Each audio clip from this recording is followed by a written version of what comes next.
अस्सलामुअलैकुम। गल्फ खबरें में आप तमाम लोगों को वेलकम करते हैं। जैसा कि आप तमाम लोगों ने थंबनेल के ऊपर भी पढ़ लिया होगा कि आज के दिन सऊदी अरब हुकूमत की जानिब से इस ऐलान को जारी कर दिया गया है कि सऊदी अरेबिया के शहर मदीना को मुकम्मल तौर पे बंद कर दिया जाए।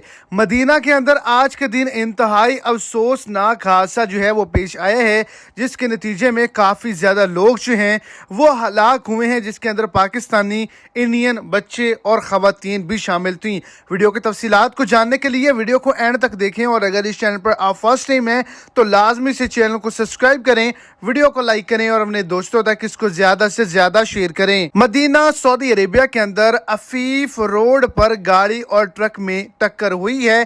खातून समेत 4 जो लोग थे, जो बच्चे भी शामिल थे इसके अंदर, वो हलाक हो चुके हैं, और पाकिस्तानी ड्राइवर में से एक ड्राइवर वफात पा चुका है और दूसरा शदीद जख्मी है।